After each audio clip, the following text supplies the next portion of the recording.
We listen, we don't judge. We listen with no judgment. Indaba ka-Anonymous osibhalele namhlanje ifundeka kanje. Unkosikazi wami wazilobola yena. Ngiyabingelela kuwe ntokazi nakumphakathi wala ekhaya. Ngiwubhuti oneminyaka ewu-36. Ngisebenza esitolo esidayisa izimpahla esidumile la eMzansi. Ngahlangana nomkami ngixakekile empilweni. Akukho obekuhamba kahle. Kodwa ngathi uma ngithola yena izinto zami zaqala zakhanya. Umkami ubesebenza esibhedlela eyinesi. Ubehola kakhulu kunami.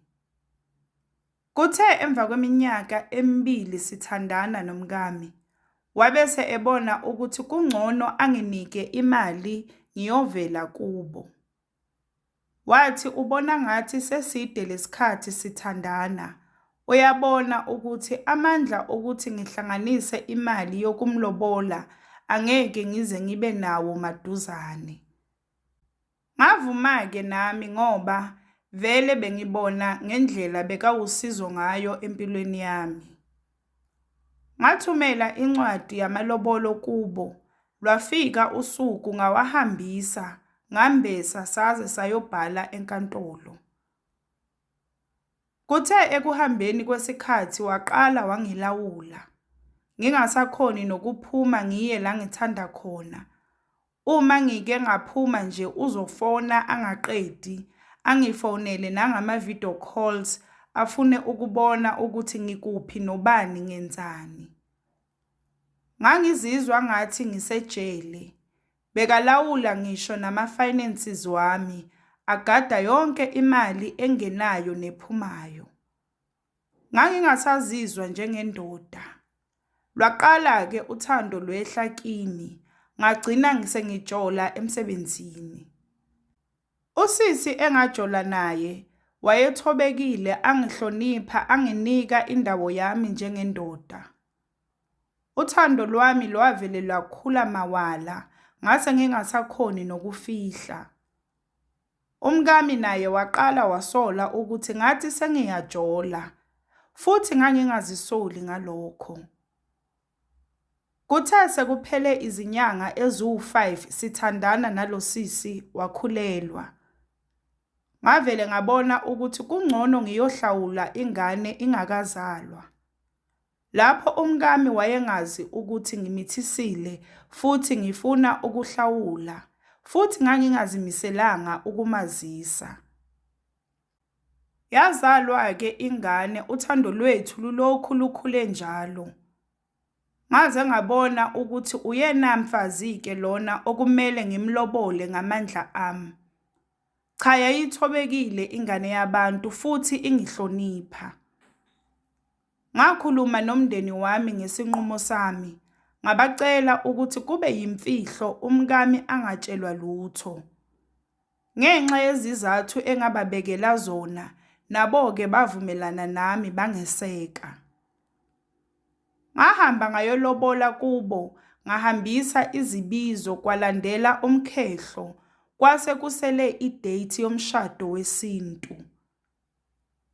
Emva kwalokho ngase ngibona ukuthi ngicele i-divorce kumkami wokuqala, ngoba vele akaze nje ngisifune isithembu, futhi akaze vele ngimthande, kepha ngabona ubuntu kuye. Ngathi nje ngilibeka udaba kuye, wavele wavuka ulaka wala waphetha. Wathi kimi angeke afike azilungisele indoda bese kuthi mase i-right ithathwe omunye umuntu. Ngavele ngabona ukuthi ulwa nami lo muntu. Kungcono ngithole umqasho ngivele ngiyozihlalela noma wengane yami. Nangempela-ke ngenza njalo, ngaphuma kwakhe ngamshiya. Kwathi lapho sesiziphilela kamnandi noma wengane yami, sengibona vele ukuthi lo mkami omdala sekamukele ukuthi ngimlahlile vele. Waqala wagula uma wengane yami. Wayevele akhulume yedwa kube ngathi khona izinto azibonayo. Wayevele asabele engathi kukhona umuntu ombizayo. Ngazama-ke ukuthola usizo kubantu besintu. Kwasho khona ukuthi lo muntu owenze lento wamyela enyangeni estrong kakhulu. Uma wengane yami wagcina esehlala emgaqweni sekahlanya okwangempela. Akukho engingakuzamanga ukusiza uma wengane yami. Ngahamba ngaze ngayofika kwaMhlaba Uyalingana ngifuna usizo. Yakhula ingane yami yaze yaqala nesikole lutho uma wayo. Selokhu wahamba lokho wayohlala emgaqweni. Bekuthi njalo uma ngiya emsebenzini ngindlule kuye ngimbone ukuthi unjani. Kuthi ngisho kukhona abadlala ngaye ngibaxoshe ngoba kuyazwela kimi ukuthi uma wengane yami futhi ngiyamthanda. Ngangikhuleka ubusuku nemini ukuthi abe ngcono. Kuthe ngelinye ilanga omunye ubhuti engangisebenza naye wangiyalela enye inyanga. Ngangapholisi maseko-ke ngashona khona kuleyo nyanga. Yafike yangihlolela yasho ukuthi lo muntu owenza lento wasebenzisa isithombe sakhe, futhi lento amfaka yona ikhipheka kanzima, ngoba kubiza ukuthi lo oyifakile kuzomele ahlanye naye. Yangibuza-ke lenyanga ukuthi ngiyafuna yini ukuqhubeka nalento, ngoba kungenzeka ukuthi lo muntu ofake lento uwumndeni. So kumele ngikulindele ukuthi kuyohlabeka umuntu womndeni. Ngathi ngicela ukugoduka ngiyocabangisisa kahle ekhaya. Ngafike ngajula kabanzi ngothando enginalo ngoma wengane yami. Ngabona ukuthi angiyenze lento sekuyomane kuhlabeke ohlabekayo, kodwa mina uma wengane yami ngimfuna ephilile. Ngakusasa-ke ngabuyela enyangeni. Yafike yangixwayisa ukuthi uma siyiqala lento akukho ukubuyela emuva.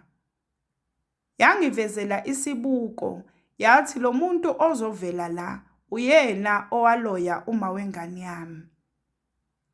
Ngathwala izandla ekhanda ngibona kuvela umkami. Ngazibuza ukuthi kodwa lo muntu wesifazane angaze abe nonyaka kangaka. Yabuza-ke inyanga ukuthi ngiqhubeke na. Ngavele ngabheka phansi ngacabanga usizi uma wengane yami abhekane nalo. Ngavuma-ke ukuthi iqhubeke inyanga. Yaqala-ke inyanga yagila imikhuba yayo. Ngiyibukile lapho ikhuluma iyakwitiza angizwa lutho.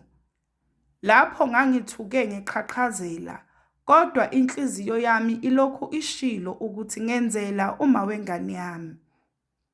Ngangimthanda lo yasisi. Uma nginaye ngangizizwa ngiyindoda ephelele, bekangenza indoda emadodeni. Yaqeda-ke lenyanga yathi angihambe ngingabheki emuva. Yathi ngingalokothi ngindlule ngala kukhona khona uma wengane yami.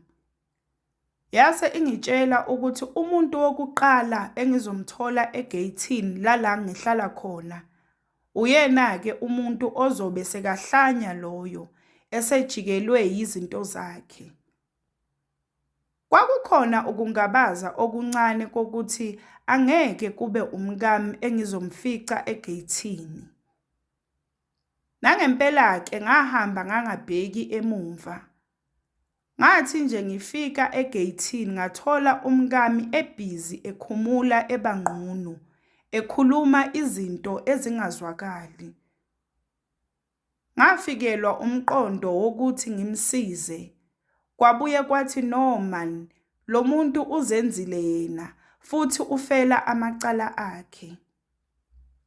Lapho kwase kugcwele nabantu bomphakathi bembuka. Ngavele ngavula igate ngangena ngenzasa muntu ongaboni lutho. Ngafike ngafonela abakubo ngabatshela ukuthi kwenzakalani. Phela ngangingafuni ukungena enkingeni.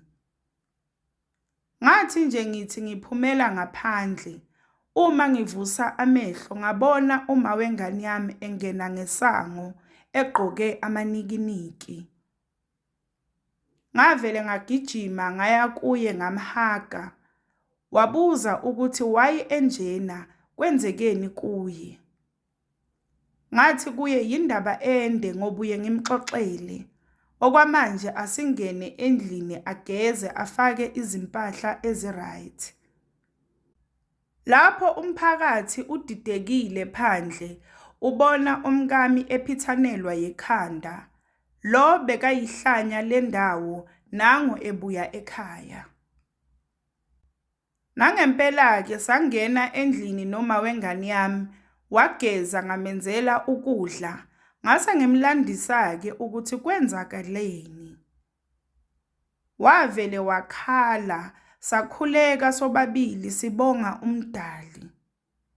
Wase engibonga ngokumeseka kwami. Umkami ke bafika nabantu bakubo bazomthatha. Yaqhubeka ke impilo, sase sithatha isinqumo sokushintsha indawo. Sagcina sishadile sinoma wengane yami. Kuze kube yinamuhla siziphilela kamnandi sinomndeni wami, siphethene kahle kakhulu. Umkami lo mdala angazi ke ukuthi kwagcina kwenzekeni kuye. Bantu bakithi akekho umuntu womuntu la emhlabeni. Umuntu mase engakufuni, yamukela isimo uqhubekele phambili. Ngiyabonga ithuba ntokazi. We listen, we don't judge. We listen with no judgment. Sacela usitshele ukuthi ucabangani ngendaba ka-Anonymous osibhalele namhlanje lapha ku-comment section. Sacela ungakhohlwa ukulike, ushare, usubscribe. Ungakhohlwa ukuthi ukusubscribe it's for free, awubhadali lutho, it's for free.